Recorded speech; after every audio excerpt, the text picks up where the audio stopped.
మిశ్రాయం సుఖ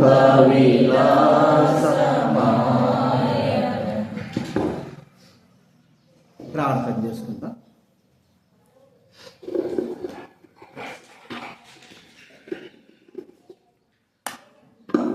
ప్రార్థన చేసుకుందాము.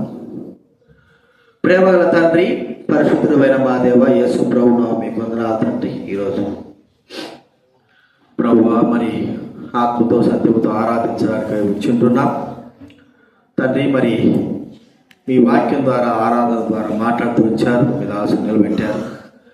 బలవర్తమానం ద్వారా కూడా మీరు మాట్లాడండి, మీ స్వరం పెంపచేయండి. వినగల చెవిని, గ్రహించగల మనసు మా జీవితాలు దయచేయండి తండ్రి. మీరే సహాయం చేయవలసి మనం చేస్తాం. కృతజ్ఞతాపూర్వకంగా స్తుతులు చెల్లిస్తాం. ప్రభు అయిన యేసు నామమున ప్రార్థించి వేడుచున్నాం తండ్రి, ఆమేన్. బయట ఎవరున్నారు? ఇంకా కూరగాయలు కట్టేసి వచ్చేయాలి. ఎవరున్నారు? ఇంకా బయట అయిపోయినాయి, కూరగాయలు అయిపోయినాయి. వచ్చేయండి, కూరగాయలు కట్టేసిన వాళ్ళు వచ్చేయండి లోపలికి. బలవర్తమానం కొరకాయ మనము దేవుని వాక్యం చూసుకుందాం. మొదటి సమూయేలు గ్రంథం 2వ అధ్యాయం. సమూయేలు రాసిన మొదటి గ్రంథము 2వ అధ్యాయం 30వ వచనం మనమందరం కూడా కలిసి చదువుకుందాం. మొదటి సమూయేలు గ్రంథం బైబిల్ ముందు భాగం నుంచి 225, ముందు నుంచి 225 పై చూడు నెంబర్లు ఉంటాయి. ముందు భాగం నుంచి 225,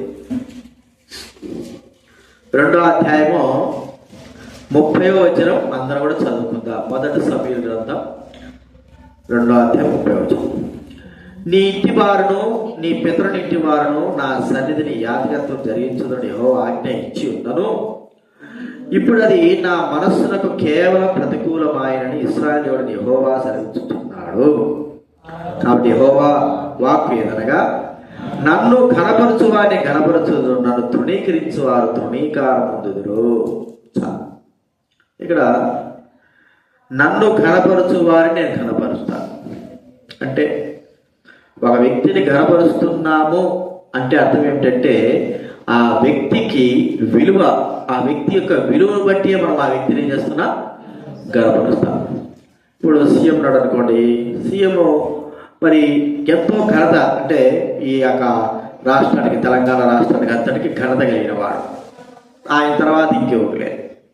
మరి ఆ వ్యక్తిని ఘనపరిచినట్లుగా మన ఇంట్లో ఉన్న పని వాళ్ళు కానీ, లేకపోతే మన సహోదరులైన వారు కానీ మనం ఘనపరుస్తామా? ఘనపరచాం. ఎందుకంటే ఆ సీఎం అనేటువంటి ఆ వ్యక్తి ఉన్నటువంటి ఆ యొక్క ఉద్యోగం, ఆ పోస్ట్ అనేది పెద్దది కాబట్టి ఆ వ్యక్తిని ఘనపరుస్తాం. ఒకవేళ ఒక తక్కువ ఎమ్మెల్యే ఉన్నాడు అనుకోండి, ఆ వ్యక్తికి ఇవ్వవలసిన ఘనత ఆ వ్యక్తి మనము ఇస్తాం.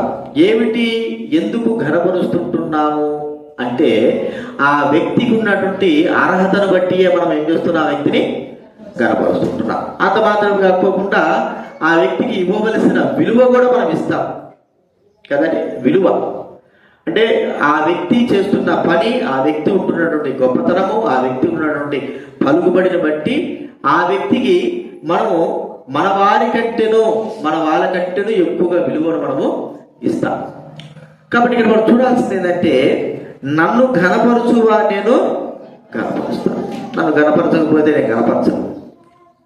బైబిల్ గ్రంథంలో ఒక మాట మనం చెప్పుకోవాలంటే, విలువ. మనకు అందరికంటే గొప్పవాడెవరు? ప్రభువైన యేసుక్రీస్తు వారు. ఆయనకి ఇచ్చినంత విలువ మన భూలోకంలో ఎవరికి కానీ దేనికి కానీ మనము ఇవ్వనే కూడదు కదండి. మొట్టమొదట విలువ కానీ అది ఏదైనా సరే మొట్టమొదటగా దేవుడికి తప్ప, తర్వాతనే ఎవరికైనా సరే తక్కువ విలువ. దేవుడికే మొట్టమొదటిగా మనము ప్రధాన స్థానం అనేది ఇవ్వాలి. దేవుడికి మొదటి ప్రధాన స్థానం కాకోకుండా కొంతమంది డబ్బుకి ఎక్కువ ప్రధాన స్థానం ఇస్తారు. కొంతమంది ఇండ్లలో పెంచుకునే కుక్కలకి కానీ పిల్లులకు కానీ వాటికి ప్రధాన స్థానం ఇస్తారు. కొంతమంది భార్యకు, భర్తలకి, పిల్లలకి, కుటుంబానికి, ఇళ్లకు ప్రధాన స్థానం ఇస్తారు.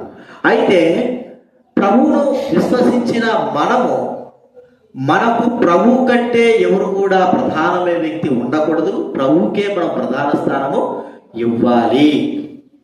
ప్రభువు తర్వాతనే మరి భార్య ఉంది కదా, భర్త ఉంది కదా అంటే భార్య అనుకోటి ప్రభు నామం బట్టి భర్తకు లోబడి ఉండాలా అండి. ప్రభు నామం బట్టి స్టాండ్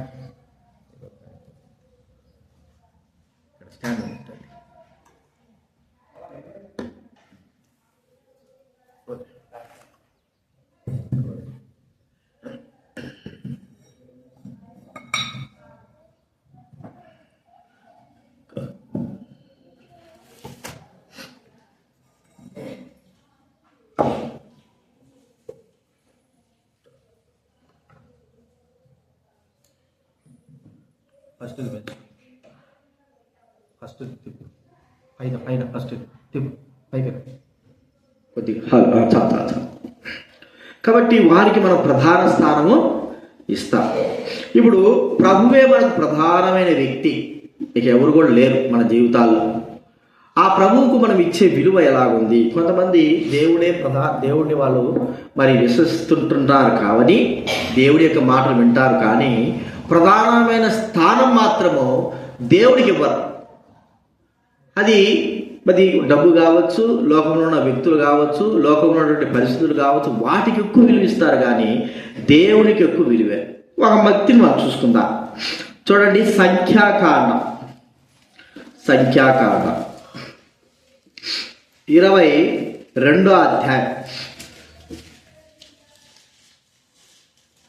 22వ అధ్యాయము 7వ వచనం నేను చదువుతా వినండి. సంఖ్యాకాండం 22వ అధ్యాయము 7వ వచనం దయచేసి నేను చదువుతా వినండి. కాబట్టి మోయాబు పెద్దలను మిద్యాను పెద్దలను సొమ్ము చేతపట్టుకుని బిలామునద్దకు వచ్చి బాలాకు మాటలు అతనితో చెప్పగా అతడు వారితో, ఈ రాత్రి ఇక్కడే ఉండి యెహోవా నాకు సెలవిచ్చిన మాటను నేను తిరిగి వచ్చి మీతో చెప్పేది నేను. అప్పుడు మోయాబు అధికారులు బిలాము వద్ద బసం చేసిరి. దేవుడు ఆ బిలాము వద్దకు వచ్చి, నీ యొద్దనున్న ఈ మనుషులు ఎవరిని అడుగగా బిలాము దేవుడు ఇట్లండు, సిప్పోరు కుమారుడైన బాలాకుని మోయాబు రాజు చిత్తకెచ్చు ఒక జనం ఐగుప్తు దేశం నుండి బయలుదేరి వచ్చెను. వారు భూతలమును కప్పి ఉన్నారు. నీవు ఇప్పుడే వచ్చి నా నిమిత్తము వారిని శపించుము, నేను వారితో యుద్ధము చేసి వారిని తోలివేదినేమో అని వీరి చేత నాకు వర్తమానము పంపెను. చూడండి, బిలాము దేవుని యొక్క ప్రవక్తే, అయితే సోదె ప్రవక్త, నిజమైన ప్రవక్త ఏమి సోదె డబ్బు తీసుకొని ఏదైనా సోదలు చెప్పినట్టుగా చెప్పేవాడు.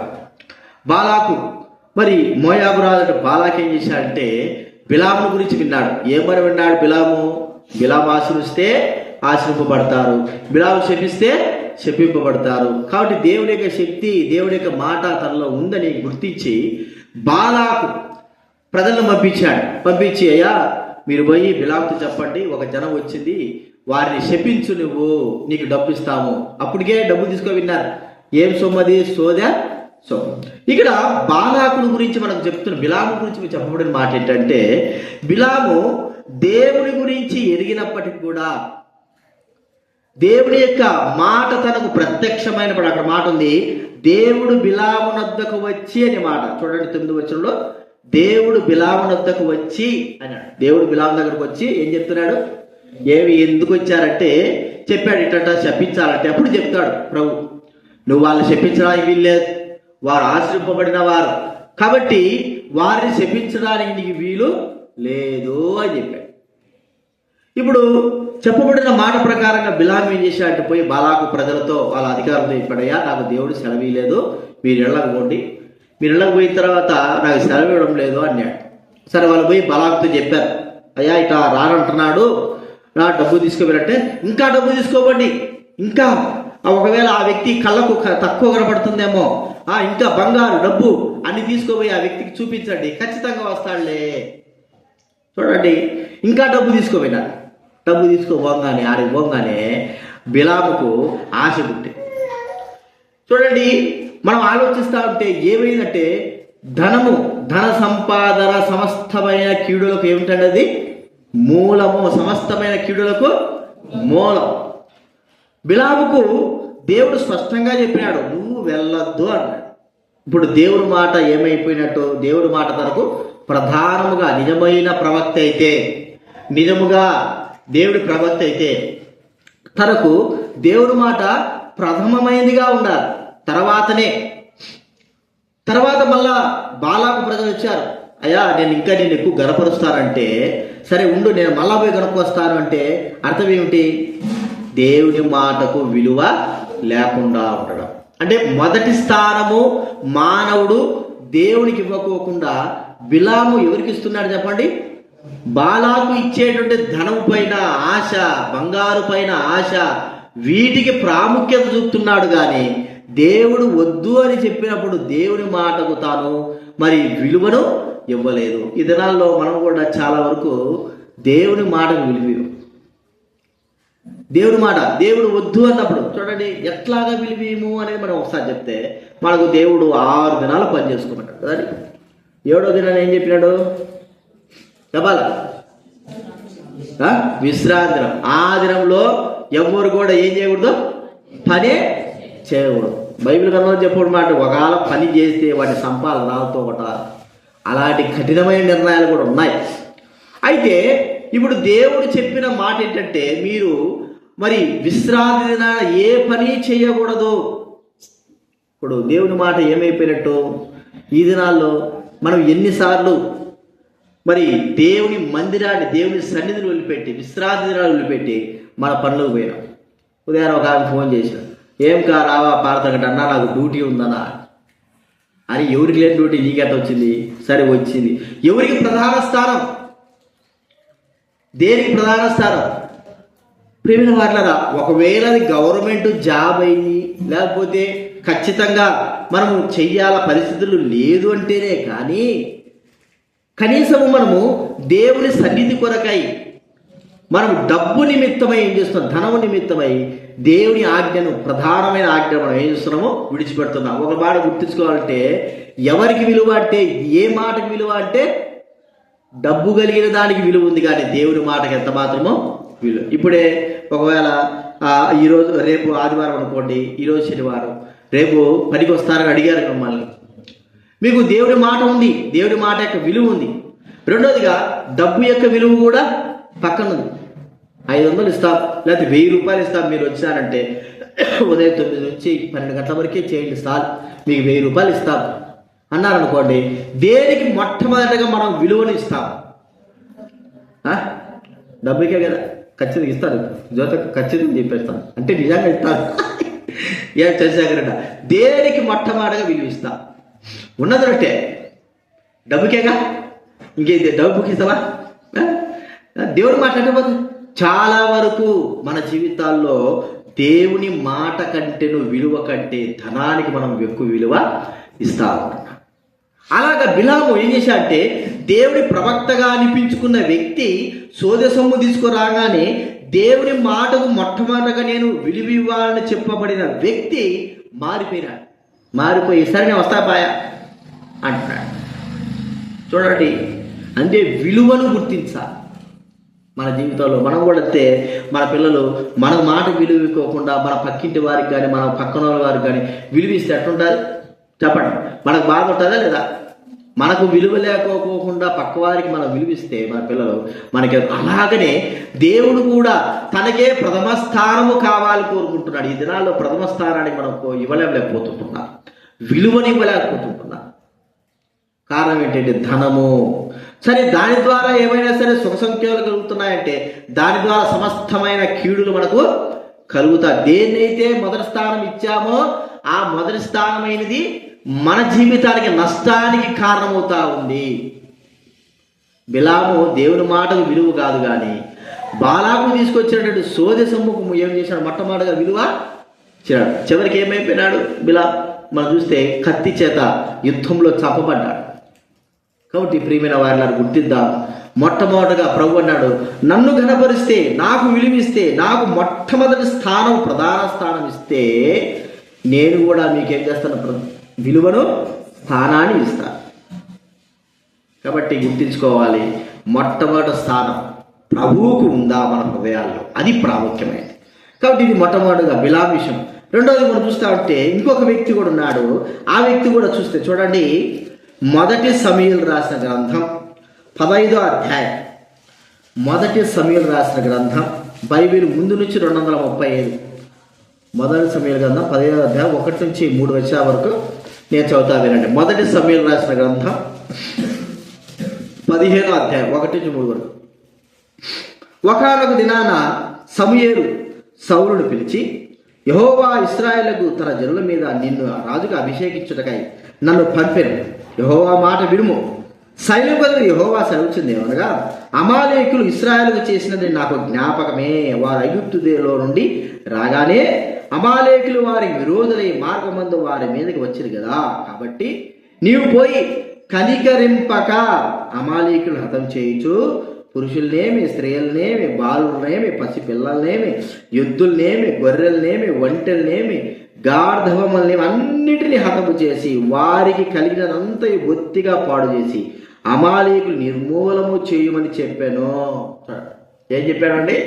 సమూయేలు వచ్చి చెప్పాడు, అయ్యా ఐగుప్తు దేశంలో నుండి ఇశ్రాయేలు వస్తే అమాలేకులు వాళ్ళు రాకోకుండా వారిని యుద్ధం చేశారు, కొంతమంది చంపేశారు.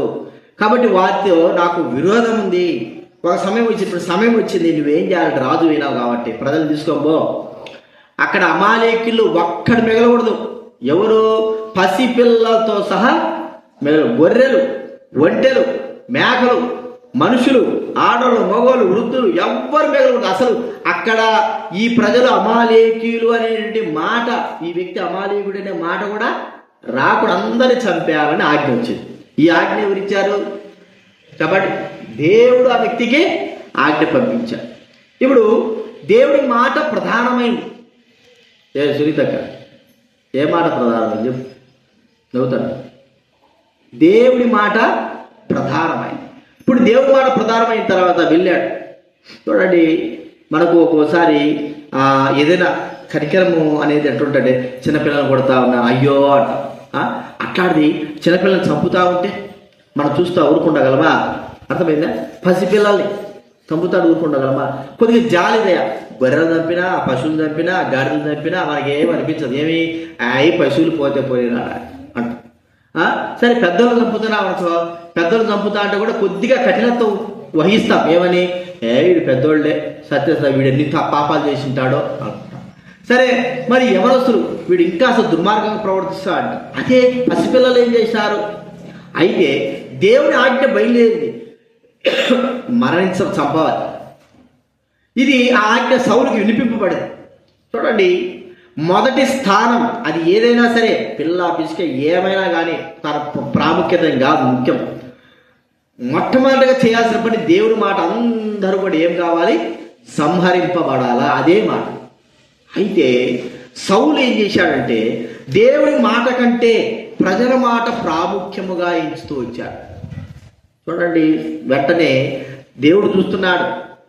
ఆయన బొంగాని అందరూ చంపి, మనుషులందరూ చంపేశాడు. సరే, పిల్లలతో సహా చంపేశాడు. దేవుడు గొర్రెలు కూడా చెప్పాడు కదా, ఒకవేళ గొర్రెలు చంపేసి పిల్లలు ఉంచింటే ఒక రకంగా వేరే విధంగా ఉండిందేమో. కానీ పిల్లలు చంపేసి అన్నీ చంపేసిన తర్వాత గొర్రెలను, మేకలు ఉంచుకుంటే ఏం వెళ్తాం? ఎద్దులు ఉంచుకుంటే ఏం వెళ్తాం చెప్పండి?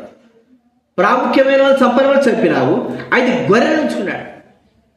ఇక్కడ మనకు చెప్పబడే మాట ఏంటంటే, దేవుని మాట కంటే తనతో వెళ్ళినటువంటి ప్రజల మాట ప్రాముఖ్యంగా ఇచ్చినాడు, వారికి విలువను ఇచ్చాడు. చూడండి, మొదటి సమూయేలు గ్రంథం 15లో పక్క మీద చూడండి, 24వ వచనం, 23. తిరుగుబాటు చేత శోధి చెప్పుటను పాపంతో సమానము, మూర్ఖతను అగుపరుచుట మాయా విగ్రహమును గృహదేవతను పూజించు సమానము. యెహోవా ఆజ్ఞను విసర్జించిది కనుక నీవు రాజుగా ఉండకుండా ఆయన విసర్జించండగా సౌలు జనులకు జడిసి వారి మాట వినినందున నేను యెహోవా ఆజ్ఞను నీ మాట మీరి పాపము తెచ్చుకొంటిని. ఎవరు జడిశాడంట చెప్పండి? జనులకు జడిశాడు. జనులకు జడిసి ఏమని జనులు చెప్పి ఏం తెలిపాడు? జనులకు ఏం చెప్పినా జనులు, యో రాజా, సౌరాజా, చూడు గొర్రెలు అంత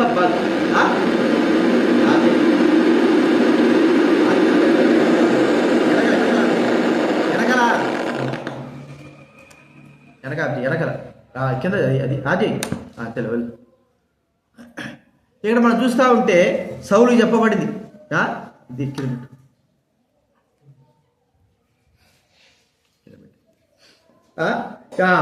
మరి ప్రజలు అంటున్నారు, రాజా మరి ఊరికి ఎందుకు చంపుతావు? మన గొర్రెలు మనుషులు పోతే పోనీ, మనుషులతో మనకు ప్రయోజనం లేదు, కానీ మన గొర్రెలు పోకోకుండా మన గొర్రెలు రోజు ఎప్పుడు దేవుడు మరి బలి అర్పించమని చెప్తున్నాడు కదా. కాబట్టి వారి గొర్రెలు బాగా బలిచున్నాయి, వారి ఎద్దులు బాగా బలిచున్నాయి, అవి ఉంచుకుందాం, అవి మనకు ఉపయోగపడతాయి అని ప్రజలు సౌలుకు బోధించినారు, చెప్పినారు. చూడండి, సౌలు అనేవాడు ఒక అధికారం కలిగిన వాడు, దేవుని మాట ప్రాముఖ్యంగా ఎంచవలసిన వాడు, ప్రజల మాట విన్నాడు, ప్రజలకు భయపడినాడు. ఏమి ఇప్పుడు వాళ్ళు ఏమన్నా ప్రజలు గొర్రెలు లేకపోతే మేకలు అవి తీసుకురా, లేకపోతే ప్రజలు ఏమైనా రాజుగా తీసేస్తారా? చెప్పండి. దేవుడు నియమించాడు రాజుగా, ఏ వ్యక్తి కూడా తీసేయలేడు. కానీ ప్రజలకు భయపడి దేవుడి మాట కంటే ఎవరి మాట ఎక్కువ ప్రాధాన్యత ఇచ్చారు చెప్పండి? ప్రజల మాట ఎక్కువగా ప్రాధాన్యత. ఈ దినాల్లో మనకి ఎలాగుందంటే మనం కూడా ప్రజల మాట వింటాం, దేవుని మాట మనం విన్నాం. దేవుడు మన ప్రజల మాట ఏమి ప్రజల మాట ఒక దినాన్ని మనం ఆలోచిస్తాము. గుర్తుపెట్టుకోనండి, దేవుడి సన్నిధానికి ఆ ఆదివారము మనం ఇచ్చేటువంటి ఆ యొక్క విలువని బట్టి మన జీవితాల్లో కూడా దేవుడు వినిపిస్తాడు. ఇప్పుడు ఎవరైనా పిలిచారనుకో, రమ్మని చెప్పారనుకో, దేవుడి మందిరాన్ని కూడా వదిలిపెట్టేసి మనం ఏం చేస్తాం? వెళ్ళిపోతాం కదా. సొంత వాళ్ళు మన వాళ్ళే వచ్చారు, ఇంటికి బంధువులు వచ్చారు, వారు అప్పుడే వచ్చి మనకు ఫోన్ చేశారు. వారి మాట వినంగానే మనం ఏం చేస్తాము? ఏది ప్రాముఖ్యత ఎంచుకుంటాం చెప్పండి? ఏది ప్రాముఖ్యత ఎంచుతాం? వారి మాట ప్రాముఖ్యత ఎంచి మనము దేవుని సన్నిధానం కూడా వదిలిపెట్టి వెళ్ళిపోతాం. ప్రజలకు ఎందుకు మన యొక్క బంధువులు మన ఇంటికాడికి వచ్చిన తర్వాత వారికి మనం ఎందుకు విలువ ఎందుకు మనము ఆ మాట చెప్పలేకపోతుంటున్నాం? అయ్యా మీరు ఆదివారం రావద్దు, ఆదివారం మా ఇంటికి మీరు రానివ్వద్దు, ఆదివారం తప్ప ఏ రోజైనా రండి, మేము అంగీకరిస్తాం, ఆదివారం రావద్దు. ఒకవేళ వాళ్ళు ఆదివారమే వచ్చారనుకో, వాళ్ళను చూసుకోవడానికి మనం వెళ్ళకపోతే మనం ఏం ఆలోచిస్తాము? ఎప్పుడైనా మనం కూడా వాళ్ళు వెళ్ళకపోతే మనకు కూడా గౌరవం వాళ్ళు ఇవ్వరు, మనల్ని బాధ పెడతారు, మనల్ని మన మాట వినరు, మన మీటింగ్లకు రారు. ప్రియమైన వాటరా, ఈ ప్రాముఖ్యం కాదు. దేవుని మాట మనకేం కావాలా? ప్రజలకు భయపడి మనము దేవుని మాటను మరి దూరం చేసుకుంటే మనకే నష్టం. అది మనం గుర్తించుకోవాల్సిన విషయం. సౌలుకి ఎవరికి నష్టమైంది? ప్రజల మాట విని దేవుని మాటను ఖాతరు చేస్తే ఎవరికి నష్టం వచ్చింది చెప్పండి? ప్రజలకేమో నష్టం వచ్చిందా? ప్రజల నష్టంలా సౌలుకే నష్టం వచ్చింది. సౌలే దేవుడు రాజ్యాన్ని తొలగిస్తా అని చెప్పాడు, రాజుగా ఉన్న కూడా తీసేస్తా అని చెప్పాడు. చూడండి ఎంత దౌర్భాగ్య స్థితిలోకి వెళ్ళిపోయాడంటే, విలువ ఎవరికి ఇవ్వాలో అతనికి ఇవ్వలేకపోయినాడు, దేనికి విలువ ఇవ్వాలో ఇవ్వలేకపోయినాడు. ఈ దినాల్లో మనము ఎవరికి విలువ ఇస్తున్నాం? ఉన్నటువంటి మీటింగ్లు ఉన్నాయనుకో, సంఘ ప్రార్థనలు లేకపోతే గృహ కూడికలు ఉన్నాయనుకో, ఈ మీటింగ్లు రమ్మన్నప్పుడు అప్పుడే మన వాళ్ళు వస్తారు. వచ్చిన వెంటనే ఇంక వీళ్ళకి సేవ చేసుకుంటా దేవుని సన్నిధిని వదిలిపెట్టేసి మనం ఏం చేస్తాం చెప్పండి? ఏమంటే అన్న మా వాళ్ళు వచ్చినారన్న, మా అక్కోళ్ళు వచ్చినారు, మా అన్నోళ్ళు వచ్చినారు, మా తమ్ముడోళ్ళు వచ్చినారు, మా బంధువులు వచ్చినారు. సరే వచ్చినారు, ఏం చేశారు?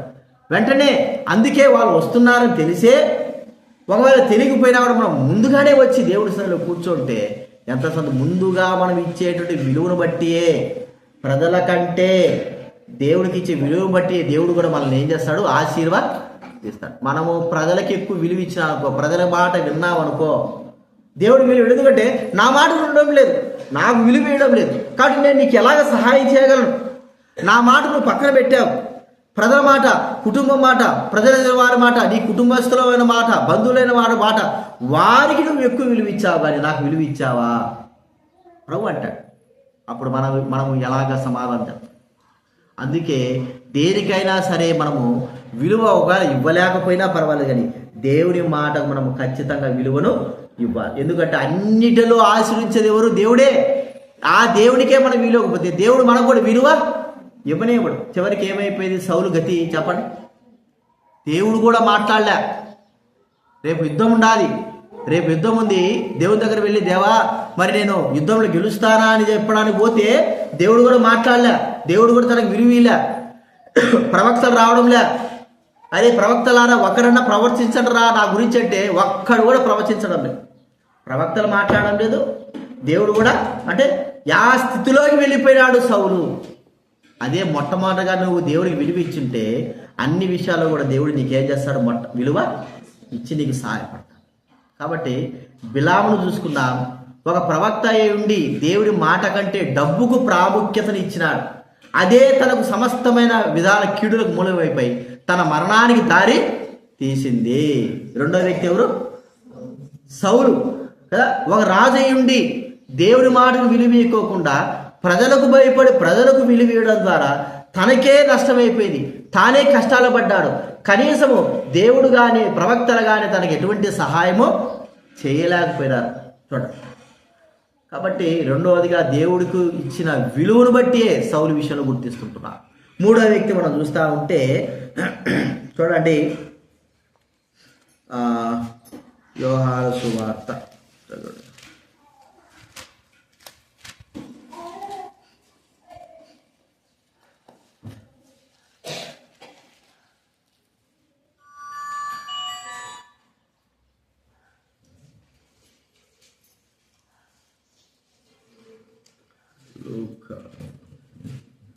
యోహాను సువార్తలో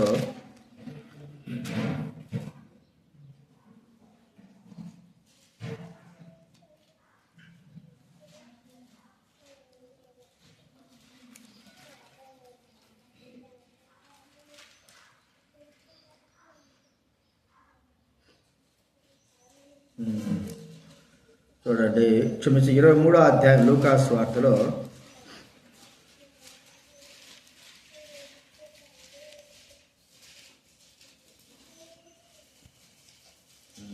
20వ వచనం. లూకాసు వార్త 23:20.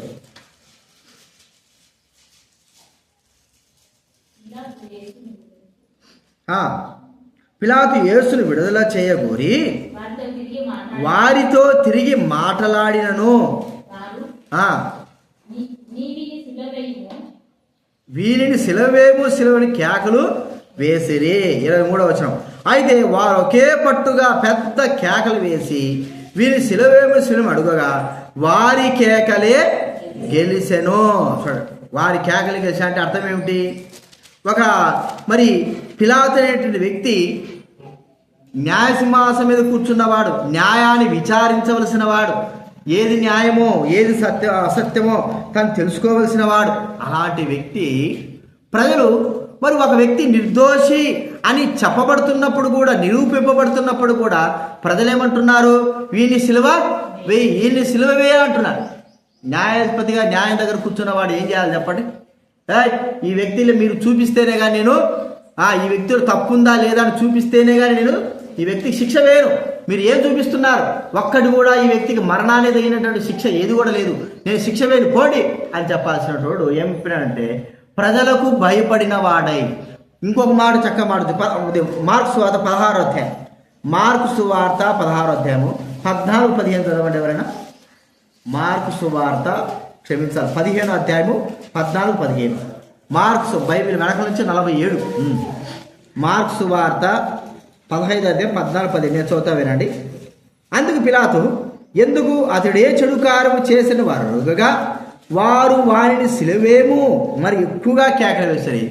పిలాతు జన సమూహమును సంతోషపెట్టుటకు మనస్సు కలిగిన వాడై వారికి బరబ్బాను విడుదల చేసి యేసును కొరడాలతో కొట్టించి సిలువ వేయడం చూడండి నప్పగించను.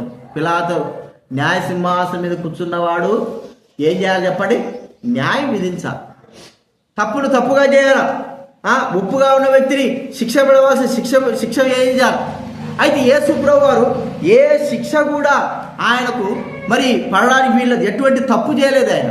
కానీ పిలాతు ప్రజలను సంతోషపెట్టడానికి, ప్రజలను ఆనందపరచడానికి, ప్రజలు తన పక్షాన చేర్చుకోవడానికి కొరక ఏం చేశాడంటే అన్యాయాన్ని న్యాయంగా లేదా న్యాయాన్ని అన్యాయంగా మార్చేశాడు. యేసు ప్రభువుకు శిక్ష పడాల్సిన అవసరం లేదు, కానీ యేసు ప్రభువుకి ఏం చేశాడు? శిక్ష విధించాడు. చివరికి చరిత్ర చెప్పే మాట ఏంటంటే ఇంతగా చేసేటప్పుడు ఈ పిలాతు చరిత్రలో పిచ్చోడైపోయినాడట. ఏమైపోయినాడు? యేసు ప్రభువుకు సిలువ వేసిన తర్వాత ఈ పిలాతు ఏమైపోయినాడంటే పిచ్చోడైపోయినాడు. ఎర్రివాడైపోయినాడు.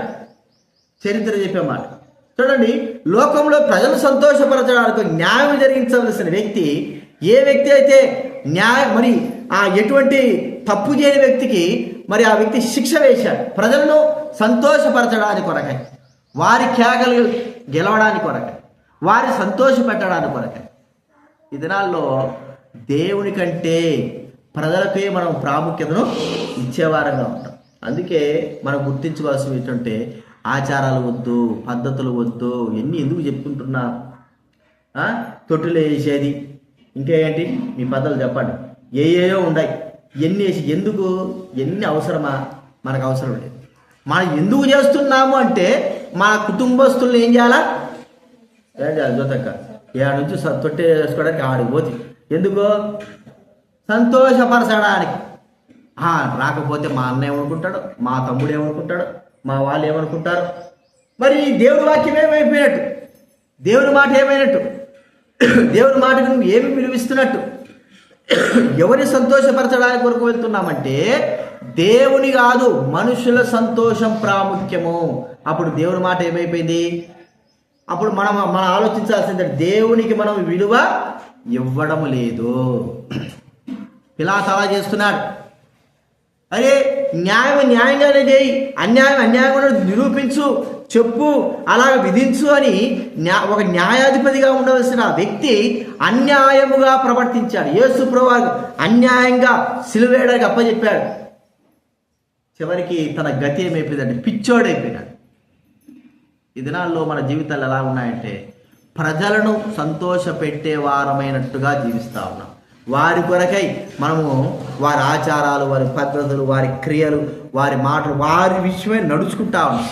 ఒక్కసారి మనం ప్రభు దగ్గరకు వచ్చిన తర్వాత వారు వారు మా దగ్గర రారు కదా, వారు మా దగ్గర ఒకటి గుర్తుపెట్టుకోవాలా, మరణానికి మాత్రం ఖచ్చితంగా వెళ్ళాలి. అర్థమైందా? మరణానికి వెళ్ళాలి. తొట్టు వేసేదానికి అక్కడ మీటింగ్ పడతారు, అది ఎప్పుడు వెళ్ళాలి కాదని చెప్పాలి. కానీ దేవుని మందిరాన్ని వదులుకునేంతగా వెళ్ళకూడదు మనం. అర్థమైందా మీకు?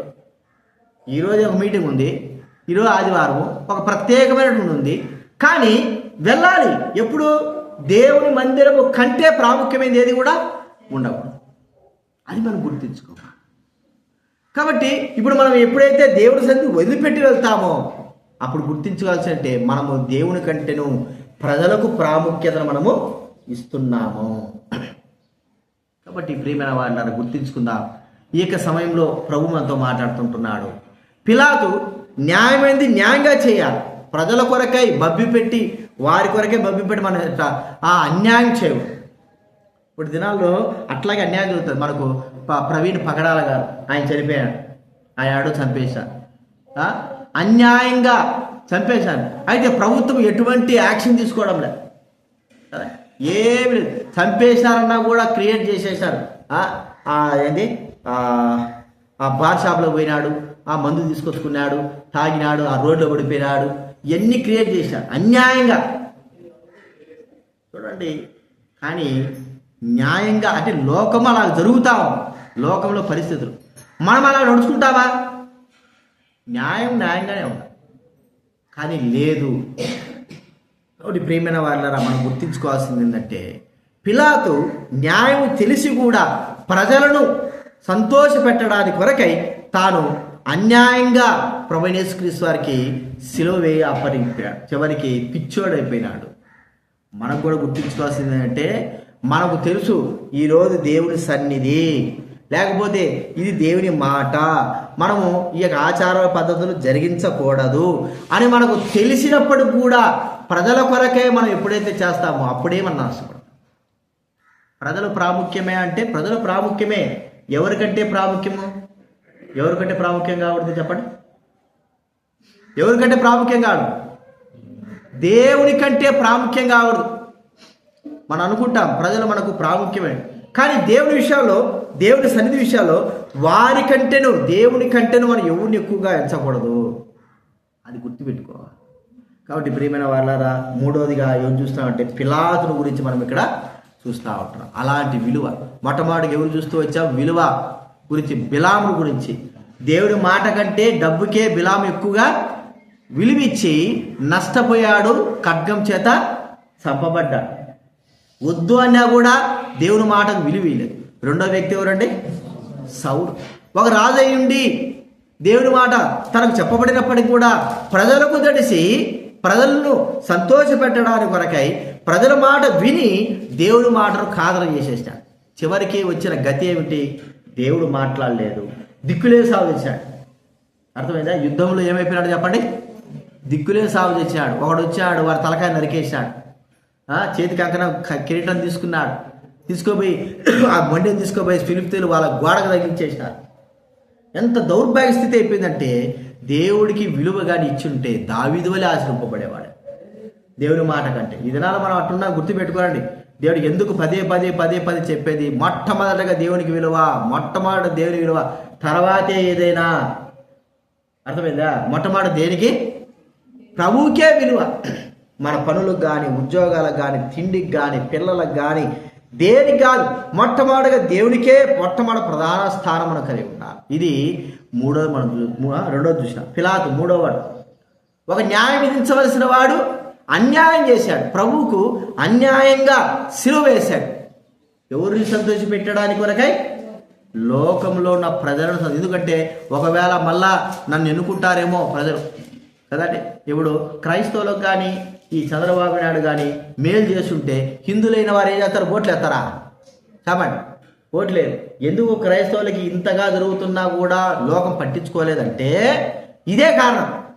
చేయొచ్చు, లోకస్తులైన వారు ఎమ్మెల్యేలు కానీ లేకపోతే పెద్ద పెద్ద నాయకులు కానీ ఏదైనా సాయం చేయొచ్చు, చేయరు. ఎందుకు చేయరు? వాళ్ళు చేస్తే వీళ్ళకి ఏం కావు? ఓట్లు రావు, అధికారము రాదు. అర్థమైందా? వీడు ఆ పక్షాన ఉన్నాడు, క్రైస్తవుల పక్షాన ఉన్నాడు, చేసేది న్యాయమే. కానీ ప్రజలు ఇలా అనుకోని చివరికి వారిని ఓట్లు ఓడిస్తారేమో అనేటువంటి తలం. అందుకే అన్యాయమైనా సరే, అది న్యాయమైనా సరే అన్యాయం చేయడానికి ప్రజలే వారు ముందుకుంటారు. పిలాతు అనేది చేశాడు. చివరిగా మనం చూస్తూ ఉంటే ఒక వ్యక్తి మనం చూస్తే అబ్రహాము, ఆదికాండం 22వ అధ్యాయం. ఈ వ్యక్తి యొక్క విలువ ఎలాగో మొట్టమొదటిగా బైబిల్ ముందు భాగం నుంచి చూడండి. 16వ అధ్యాయం 16వ పేజీ. బైబిల్ ముందు భాగం నుంచి 16వ పేజీ. ఆదికాండం 22వ అధ్యాయం మొదటి 2 వచ్చాయి, చదువుతా వినండి. ఈ సంగతులు జరిగిన తర్వాత దేవుడు అబ్రహామును పరిశోధించెను. ఎట్లనగా ఆయన అబ్రహామా అని పిలువగా అతడు చిత్తం ప్రభువా నేను. అప్పుడు ఆయన, నీకు ఒక్కడైన నీ కుమారునగా నీవు ప్రేమించు ఇస్సాకు తీసుకుని మోరియా దేశంని వెళ్ళి అక్కడ నేను నీతో చెప్పబో పర్వతంలో ఒకదాని మీద దహన బలిగా అతన్ని నర్పించుమని చెప్పాను. అబ్రహాము గురించి మనకు బాగా తెలుసు, విశ్వాసులకు తండ్రి. ఆ వ్యక్తికి పరీక్ష వచ్చేసింది. ఎన్ని సంవత్సరాలకు ఇస్సాకు పుట్టాడు చెప్పాలి? ఎన్ని సంవత్సరాలకి? 100 సంవత్సరాలకి ఇస్సాకు పుట్టాడు. ఇస్సాకు పుట్టిన తర్వాత మరి ఎన్ని సంవత్సరాలు ఏందో తెలియదు, కానీ దేవుడు చెప్తున్నాడు అబ్రహాముతో పిలిచి, అబ్రహామా నువ్వు ప్రేమిస్తున్నావు చూసినావా, ఒక్కడే కొడుకు, నీ ఒక్కడి కొడుకు తీసుకువెళ్ళి నేను ఒక మోరియా పర్వతాలు చెప్తాను, అక్కడ వెళ్ళి నువ్వేం చేయాలి? దహన బలి అది చంపేయాలా అన్నాడు. దేవుడి ఆజ్ఞ వచ్చింది. దేవుడు స్పష్టంగా మాట్లాడు. మనుషుల మాట కాదు, దయ్యం మాట కాదు, దేవుని మాట తనకు స్పష్టంగా వినపడింది. ఏమని వినపడింది? నీ కొడుకును రాజుగా చెయ్యి, లేకపోతే అట్ట తీసుకోమని చెప్పాడా? నీ కొడుకుని నాకు దహన బలిగా అర్పించాల. సరే, వెంటనే విధేయత. సరే ప్రభువా అన్నాడు. చూడండి, ఈ నేపథ్యంలో ఏం చేసేవారంటే మనలాంటి వాళ్ళు ఏం చేస్తారు చెప్పండి? ఏం చేస్తావు జ్యోతక్క? నీకే దేవుడు చెప్పినాడు అనుకో, ఇట్లా చేయమని చెప్పాడు అనుకో, నువ్వేం చేస్తావు చెప్పాలి? ఏం చేస్తావు చెప్పు. మీ ఆయనకి చెప్పను ఉంటావు, సంసారం చెప్తావు లేదా? ఎందుకు? దేవుడు నాకు ఇటు చెప్పినాడు, ఇటు చేసినాడు. మీ సంసారం ఏమంటాడు? ఎప్పుడు నీకు కళ వచ్చింది, దయ్యం కళ వచ్చిందా, మంచి కళ వచ్చిందా అని ఏం చేస్తాడు చెప్పండి? నివారించేసి ఆ మాట అడిగి క్లోజ్ చేసేస్తాడు, అంతేనా? ఏమైనా చేయాలనుకుంటే ఏం చేస్తాం? డైరెక్ట్గా దేవుడు మనతో మాట్లాడితే మనం వెంటనే ఆ పని చేయం, ఎవరు చెప్పకోకుండా. ఎందుకు? అది మనకు ఇష్టం లేకపోతే ఏం చేస్తాం? వెంటనే వేరే వాళ్ళకి చెప్పేస్తాం. అయ్యా ఇట్లా అంటున్నాడు దేవుడు, ఏం చేయమంటావు చెప్పు అంటే మన వాళ్ళు ఏం చేస్తారు? వద్దు చెయ్యి ఏం నీకు పిచ్చా ఇర్రా దేవుడు చెప్పమంటే నువ్వు ఇన్ని చేస్తాటావా? అప్పుడు వెంటనే మనం ఏం చేస్తామంటే ఆ పని ఆడికి క్లోజ్ చేస్తా. ప్రభువా నేను చేద్దాం అనుకున్నాను కానీ ఏమైపోయింది, మా ఆయన మా ఇంటి ఆవిడ నా పిల్లలు ఆటంకపరిచినారు. బాప్తీసం ఒక ఉదాహరణ ఇస్తాం. మనం ఇంట్లో ఒక్కరమే రక్షింపబడ్డాం, బాప్తీసం తీసుకోవాలా, ప్రభువు నమ్మినాము. మనం ఏం చేస్తాము వెంటనే, అయ్యా బాప్తీసాలు ఉన్నాయి, నిజంగా ప్రభు మీతో మాట్లాడితే మీరేం చేయాలి, బాప్తీసాలు తీసుకోవాలా అంట. మనకు వయసు వచ్చి ఉంటుంది, 20 సంవత్సరాల పైనే ఉంటాయి. 20 సంవత్సరాల పైన వీడిన తర్వాత మన ఇష్టం, బాప్తీసం తీసుకోవచ్చు తీసుకోకపోవచ్చు, నమ్మచ్చు నమ్మకపోవచ్చు. ఇప్పుడు మనం ఏం చేస్తామని చెప్పండి, చాలా తెలివిగా చాలామంది చెప్పండి, బాప్తీసం తీసుకోవాలంటే తెలివిగా మా నాయన అడగాల, మా అమ్మని అడగాల. వాళ్ళు ఏం చేస్తారు, వాళ్ళ ఆయన మీ నాయన మీ అమ్మాయి చేస్తారు, బాప్తీసం వద్దు ఏమొద్దు పార్తలకు పోవడమే గొప్ప సంగతి. అయితే మళ్ళీ బాప్తీసాలు ఉంది, అర్థమైందా? దేవుడి మాట కంటే మనం ఏం చేస్తున్నాం చెప్పండి, మనం మనం ఉన్నవారి చెప్పిన మాట మనము వింటాం. నేను కూడా నేను రక్షింపబడిన తర్వాత 99లో రక్షింపబడిన తర్వాత మరి మా నాయన ఉన్నాడు, నేను మా నాయన కూడా చెప్పాలా ఏమని, నేను కూడా బాప్తీసం తీసుకుంటాను, నేను కూడా వేసుకొని నమ్ముకున్నా అంటే మా నాయన అంటాడు, ఒకవేళ అనింటే మా నాయన అంటాడు, ఏమన్నా నీకు పిచ్చా ఎర్రా, ఎవడరా నువ్వు అసలుకి ప్రార్థనకే పోకూడదు అంటే మళ్ళీ బాప్తీసం తీసుకుంటావు నువ్వు, అవసరం లేదు అనేవాడు. ఇప్పుడు అది నా హృదయం, అప్పుడు నాకు 18 సంవత్సరాలు, నా హృదయం, నేను పెద్దవాడైనా, ఇప్పుడు నాకు అన్నీ తెలిసినా కాబట్టి నేను చేసుకోవడమో తీసుకోకపోవడం అది నా ఇష్ట ప్రకారం ఉంది కాబట్టి నేనేం చేస్తాను, వెంటనే మా నాన్నకి చెప్పాల్సిన అవసరం, దేవుడు నాతో మాట్లాడాడు కాబట్టి నేను వెంటనే వెళ్ళి నా దేవునికి నేను విధేయతను చూపించి బాప్తిస్మో తీసుకున్నా. అదే 12 సంవత్సరాలు 15 సంవత్సరాలు 16 సంవత్సరాలు అంటే కుదరదు. 18 సంవత్సరాల తర్వాత, ఎందుకంటే వాళ్ళు పెద్దవాళ్ళు మేజర్ అవుతారు, వారి ఇష్టం, అర్థమైందా? అందుకే కదా ఇప్పుడు ఎవరొస్తులు ఏమైనా చేసినారు 18 సంవత్సరాల తర్వాత లేచిపోవడం ఏమంటే ఇది మా ఇష్టం, మేము పెళ్లి చేసుకుంటాం, ఇచ్చడానికి అన్నిటికీ ఉంటాయి. కానీ ప్రార్థన చేసే దగ్గర మాత్రం ఏమో చెప్తాం, చెప్పండి నిజం చెప్పండి. లేచిపోవడానికి, ఇష్టం వచ్చిన ప్రవర్తించడానికి మేజర్గా మనం ఉపయోగించుకుంటాం. కానీ బాప్తిసం తీసుకోవడానికి, వేసుకోవడం నమ్ముకోవడానికి మనం ఎందుకు ఉపయోగించుకోలేము ఆ అధికారాన్ని? భయపడతాం. చూడండి ఇక్కడ మనం చూస్తూ ఉంటే అబ్రహాముకు తన భార్యకి చెప్పాల, భార్య చెప్పితే శారమ్మకి చెప్పితే ఏం చేసింది చెప్పండి, ఖచ్చితంగా కాలయాల బడి ఏం చేస్తుంది, నువ్వు పోతా నేను కూడా తప్ప కట్టు, ఆ గుర్రాలు కట్టి నీ వెనకాల వస్తూ ఉంటుంది, అస్సలు పడలేదు. చూడండి మరి అబ్రహాం యొక్క ఆలోచన అంటే భార్య చెప్పాలి. సరే పనివాడికి ఒక్కడికైనా సరే మళ్ళాంటి అతి తెలివి ఉంటుంది కదా, ఒక్కడికి చెప్పినా కూడా వాడు ఏం చేస్తాడు చెప్పండి, అందరికీ ముటికించాడు. పనివాడికి కూడా చెప్పరా, దేవుడు ఇట్లా చెప్పినాడు, వెంటనే వెళ్ళినాడు. అంటే ఏది ప్రాముఖ్యం, దేవుని మాట ప్రాముఖ్యమా, మనం చేసే మనం నడిచే ప్రవర్తన ప్రాముఖ్యం? దేవుడు బలిగా ఇమ్మన్నాడు అంతే, వెళ్ళిపోవాలా, కనీసం దానికి పోయేది, కనీసము కొడుకు కూడా చెప్పాలా. చెప్పండి, ఎవడైతే సస్తాడో వాడు కూడా చెప్పాలి కదా, సచ్చేటోడు కూడా చెప్పాలా. ఏమో కమ్ముడు వాడు ఏమో ఈ ముసలోటి తోసేసి పోవచ్చు, విడి తెలుసు అంతేనా. 20 సంవత్సరాలు ఉందనుకోండి, వాడు చెప్పారే నిన్నే బలిగా ఇమ్మన్నాడు రా దేవుడు అంటే, ఎంతసేపు తోయడము, 120 సంవత్సరాలు ఉంటాయి అబ్రాహాంకి, తోసేస్తే అబ్రాహాం ఏమైపోవచ్చు, కింద పడిపోతాడు కదా. అబ్రాహాము కొడుకు కూడా చెప్పాలి. అంటే దేవుని మాట అంత బలంగా నెరవేరుస్తాను. కాబట్టి ప్రియమైన వారినరా గుర్తించుకోవాల్సింది ఏమిటంటే, మనము దేవుని సన్నిధిలో ప్రాముఖ్యతగా దేవుడి మందిరం, మనం అనుకుంటున్నామా దేవుడి మందిరానికి వెళ్ళాలని, మనము ఇక ఏం అవసరం లేదు, దేవుని సన్నిధికి ప్రాముఖ్యత. ఇక వాళ్ళు వీళ్ళంటే ప్రతి ఒక్కరూ మనము చేసే ప్రతి పనిలో ఏమవుతుందంటే, మనము దేవుడి కార్యాలు చేసే ప్రతి పనిలో ఆపేవారే కానీ ముందుకు కొనసాగించేవారు ఎవరు కూడా ఉండరు. అర్థమైందా? మనము చేసే దేవుడి పనిలో మనల్ని ఆపుతారు, ఇంకా ముందుకు కొనసాగు, నువ్వు ముందుకు వెళ్ళు అనేవారు ఎవరు ఉండరు. ఎందుకంటే దేవుడి కార్యాలు జరగకుండా అపవాది అనేవాడు ప్రజల చేత మనల్ని ఆపుతూ ఉంటాడు. కాబట్టి ప్రియమైన వాళ్ళరా మనం గుర్తించుకోదగ్గ విషయం ఏమిటంటే, ప్రభు సన్నిధిలో ఎవరికి విలువిస్తున్నా, అబ్రహాం ఇచ్చిన విలువ ఈ భూలోకంలో ఎవరు కూడా ఇవ్వలేరు. కుమారుడు చంపమంటే చివరికి భార్యకు దాసులకి ఎవ్వరు చెప్పకుండా తీసుకువెళ్ళి ఇస్సాకు కూడా తీసుకువెళ్ళి చివరికి బంధించేసిన తర్వాత చెప్పినాడా? చెప్పను కూడా చెప్పలా. అబ్రహాము ఇస్సాకుకి నువ్వేని కూడా చెప్పలేదు. ఎప్పుడైతే కాలు చేతులు కట్టేస్తున్నాడో అబ్రహాం ఇస్సాకుకి, అప్పుడు ఇస్సాకే తెలుసుకున్నాడు, అరే నన్నే కదరా నాయన బలి చేసేది. అప్పుడు విధేయత చూపించాడు, మౌనం వహించాడు ఇస్సాకు కూడా.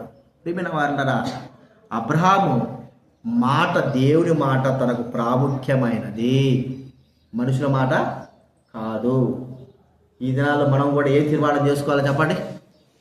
దేవుని మాట, దేవునికి విలువ. ఇప్పుడు చూద్దాం, కొద్దిసేపు ఉండిన తర్వాత ఎవరు ఏం మాట ఇస్తారో తెలుస్తుంది. ఒకరేమో వాళ్ళు చెప్పాలా, ఒకరేమో నాకు బాగలేదు, ఇంకొకరు చెప్పండి, ఒక్కోడు ఒక్కొక్క టైం చెప్తారు. అది దేవుడి మందిరం ప్రార్థన ఉంది అని చెప్తే ఇవన్నీ కాదు, ముందు ప్రజల యొక్క అంగీకారం. ఇది నా ప్రజలు మనం అనుకుంటాం, కానీ ఒక జనం వస్తుంది, అందరూ అంగీకారము కావలసిన వారందరూ కూడా మనం వదిలిపెడతారు. ఏ వ్యక్తి అయితే మనం విలువ ఇవ్వకుండా ఉన్నామో ఆయనే మనకు సాయం చేయాల్సి వస్తుంది. అప్పుడు ఆయన సాయం చేయాల్సి వస్తుంది కదా. ఈ ప్రజలందరూ ఉన్నారు, సౌలు విషయంలో గుర్తిస్తే ప్రజలందరికీ భయపడే కదా గొర్రెలు తెచ్చుకున్నాడు. ఇప్పుడు ఆ యుద్ధంలో ఎవరు సాయం చేశారు? ఎవరు సాయం చేయరు. ప్రజలైనా సాయం చేశారా అంటే ఎవరు దాడు పోయినారు, పరుగోపరు. ఎవరు సాయం చేయరు. ఎవరు నీ మాట వినే కదరా నేను దేవుడి మాటలు కాదర చేశానంటే, అయ్యా అప్పుడు మేము చెప్పినా నువ్వే విన్నావా? నీనుడు ఏమన్నాడు కదండి, చెప్పే మన మాట ఏం చెప్పండి. ఏదైనా చెప్పినప్పుడు బాగా చేపించుకొని నీనుడు ఏమన్నాడు, నిన్ను చెప్పాడు, ఇటు మాటలు మాట్లాడు అంటే ఎన్ని మాటలు మాట్లాడుతుంటారు. ఎన్ని కాదు, దేవుడు మనకి ఏం చెప్పినాడు. అందుకే భక్సింగ్ గారు కానీ మనం ఆలోచిస్తే ఆయన దేవుడు ఏదైతే సెలవిస్తాడో అదే జాతర. వాడు చెప్పాడు అవసరం లేదు.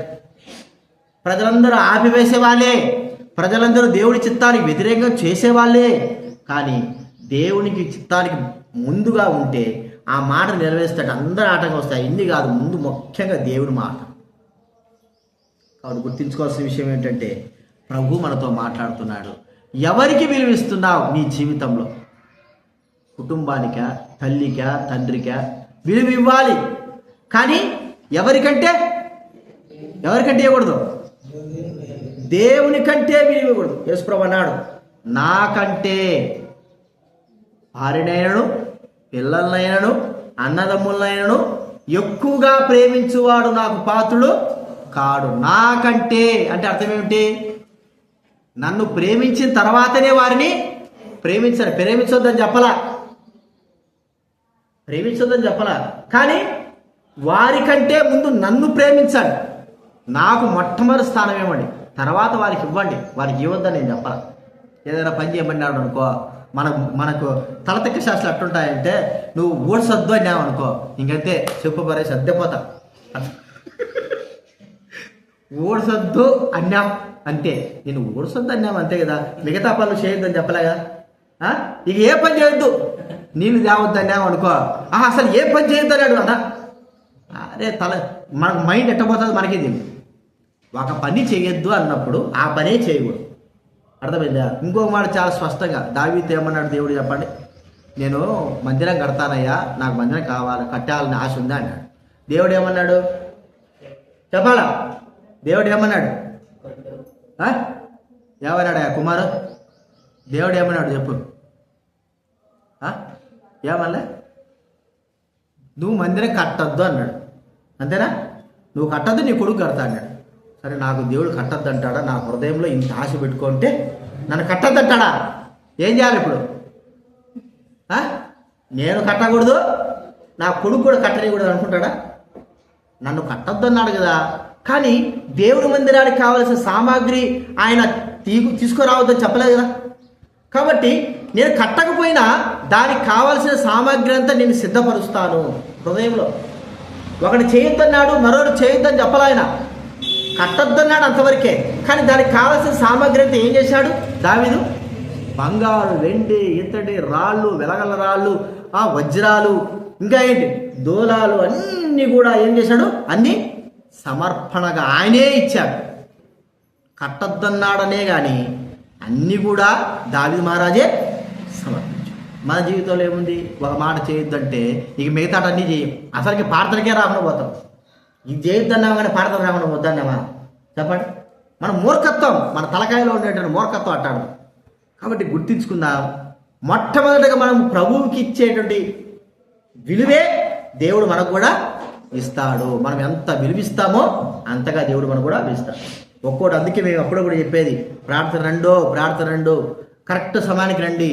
9 గంటలకు రమ్మంటే 10:30కు 11 గంటలకు వస్తారు. అప్పుడు మీకు ఎవరికి విలువిస్తున్నారు? ఇంట్లో ఉన్నటువంటి భోజనానికి, లేదా కుటుంబానికి, దేనికి విలువిస్తున్నారు? ఆలోచించుకోండి. మొట్టమొదటిగా దేవుడికే విలువేస్తే ఇక్కడ 10 గంటల కంటే ఎన్ని గంటలకు వచ్చారు మనం చెప్పాలి. మాకు పనులు ఉన్నాయి, పనులతో అనవసరం.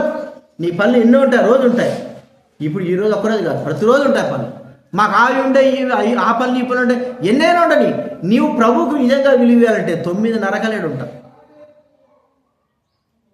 ఇదొక్కటేని కాదు, ప్రతి ఒక్కటి కూడా విలువ అనేది గుర్తిస్తే దైవ సన్నిధికి సంబంధించిన ప్రతిదానికి మొట్టమొదటి స్థానం మనం ఇవ్వాలి. అంతే. ఇక దాని తర్వాత ఏదైనా సరే మొదటి స్థానము ప్రభువుకి ఇచ్చిన తర్వాతనే రెండోది ఎవరికండి? మన కుటుంబానికి కానీ, పనులకు కానీ, వాటికి ఇచ్చేటువంటి స్థానం. అది మనం గుర్తించుకొని అలా ఉన్నామా లేమా అనేది గుర్తించుకొని మన ప్రార్థన మనం ప్రార్థన చేసుకుందాం.